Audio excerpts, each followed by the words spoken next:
अस्सलाम वालेकुम my YouTube family, कैसे हैं आप सब। उम्मीद है आप सब बिल्कुल ठीक होंगे, खैरियत से होंगे। So welcome back to my YouTube vlog. और आज का जो व्लॉग है वो बहुत ज़्यादा डिमांडिंग था क्योंकि मैंने इस वीडियो की शॉर्ट डाली थी हॉरर प्लेस जो मैंने अभी रिसेंट में विज़िट करी है नैनीताल में, उत्तराखंड में। तो वो है, और आजकल इस तरह का कुछ मौसम हो रहा है जो आप अपनी स्क्रीन पे देख रहे हैं। और ये देखिए, ये ब्रिटिश का ग्रेवयार्ड है क्रिश्चियंस का। और ये नैनीताल से पहले 2 किलोमीटर पहले पड़ता है। भवाली और नैनीताल बीच में जो इसके बीच में, नैनीताल से जस्ट 2 किलोमीटर पहले ही है ये।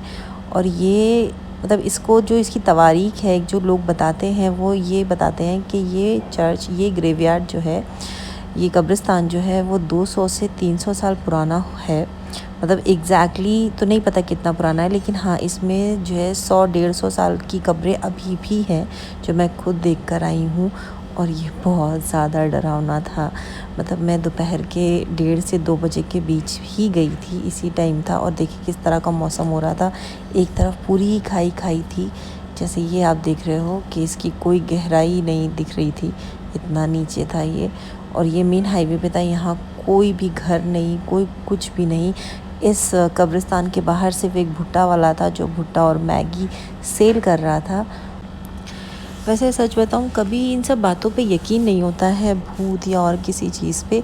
बट एक अजीब सी जो वाइब्स होती है ना, वो जब आपको फील होती हैं तो लगता है कि हाँ यहाँ कुछ है। और यकीन मानो, ये रास्ते से हम लोग कम से कम 2 से 3 बार गुजरे थे जब नैनीताल हम लोग जा रहे थे। लेकिन जब उस दिन सलीम ने रोका गाड़ी और कहा कि नहीं चलते हैं, आज मैं तुम लोग को दिखाता हूँ, क्योंकि सलीम पहले एक बार उसके अंदर जा चुके थे। पहले तो मेरी हिम्मत ही नहीं हो रही थी कि मैं नीचे जाऊं या जाके देखूं। लेकिन फिर व्लॉग अपलोड करना था, व्लॉग बनाना था, और कुछ एक नया कंटेंट मेरे लिए था ये दिखाने के लिए। इस वजह से हिम्मत करके जब नीचे गई तो बहुत अजीब सा लग रहा था। मतलब कब्रिस्तान ऐसा नहीं है कि कब्रिस्तान कभी देखा नहीं है या कब्रिस्तान के साथ सामने से कभी निकले गुजरे नहीं है। कानपुर में बहुत से कब्रिस्तान हैं जहाँ से हम लोग निकलते हैं, क्रिश्चियन की कब्रिस्तान है। बट इस कब्रिस्तान की जो वाइब्स थी वो बहुत अलग थी बाकियों से। और इस मतलब इतनी सब चीज़ें टूटी पड़ी हुई थी, लकड़ी, और एक तरफ पूरी खाई। ऐसा लग रहा था ना जैसे हम लोग हॉलीवुड मूवीज़ देखते हैं, वैम्पायर डायरीज टाइप का कुछ इस तरह से, लंबे लंबे पेड़, एक धुंध सी छाई हुई। कोई जैसे लग रहा है आपके इर्द गिर्द है, कोई है वहाँ पर, मौजूदगी किसी की महसूस हो रही है, ऐसा कुछ महसूस हो रहा था। और यहाँ पर इतनी पुरानी पुरानी कब्रें थीं, और जीनों की तरीके, जैसे पहाड़ी मैंने बताया ये पूरा एरिया है। जीनों की तरीके ऐसे स्टेप्स स्टेप्स बने हुए थे जो आप देख रहे हो। और इस पे सारी कब्रें थीं, जैसे कि आप ये देख रहे हो। ये कब्र 150 साल पुरानी थी। मुझे नहीं पता कि क्या बोलूँ, मुझे ख़ुद नहीं इस चीज़ का है, मुझे नहीं समझ में आ रहा है। लेकिन मैं ज़्यादा नीचे नहीं जा पाई थी, मेरी इतनी हिम्मत नहीं हो रही थी, क्योंकि जितने आप नीचे उतरते उतनी ज़्यादा और पुरानी कब्रें वहाँ थीं।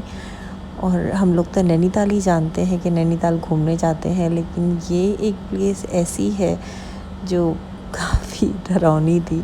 और ये एक नई कब्र थी, मतलब ये 2021 में ही ये कब्र बनी है। ये शैडो, आई थिंक कोई बच्चा था 10-12 साल का, ये उसकी है।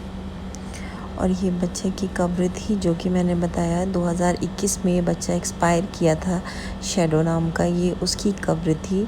और देख के थोड़ा सा अफसोस हुआ था कि इतना छोटा बच्चा, बट क्या किया जा सकता है, जिसके नसीब में जो रहता है।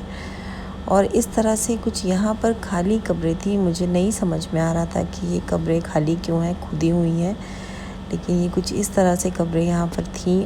और ये मैं पूरा व्यू कैप्चर करने की कोशिश कर रही थी, मुझे नहीं पता कितना मैं कैप्चर कर पाई कितना नहीं। बट ये हाँ, ये कुछ इस तरह से ये कब्रिस्तान दिख रहा था।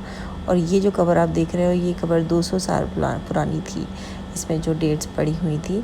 और नीचे जाने की इतनी हिम्मत नहीं हुई कि और नीचे जाते और ज़्यादा देखते। कुछ इस तरह से ये लोकेशन थी। और अगर आप लोग प्लान कर रहे हैं जाने के लिए इस जगह पे, तो आप जा सकते हैं, क्योंकि नैनीताल से 2 किलोमीटर पहले ही ये मेन हाईवे पे ही, जो ऊपर का हाईवे है आपका चढ़ने का, वहीं पर ही आपको मिल जाएगा। इसका जो गेट है वो एंट्रेंस मेरे वीडियो में है, बस आप उस एंट्रेंस के पास ही आप रुकेंगे और वहीं से ही है। सो ये एक्सपीरियंस रहा मेरा ये जगह घूमने का। आप चाहें तो आप भी ये जगह विज़िट कर सकते हैं। और बाकी मैं अपनी नेक्स्ट वीडियोस अपलोड करती रहूँगी मेरे यूट्यूब पे। तो चैनल को अगर लाइक नहीं किया है, लाइक करिए, चैनल को सब्सक्राइब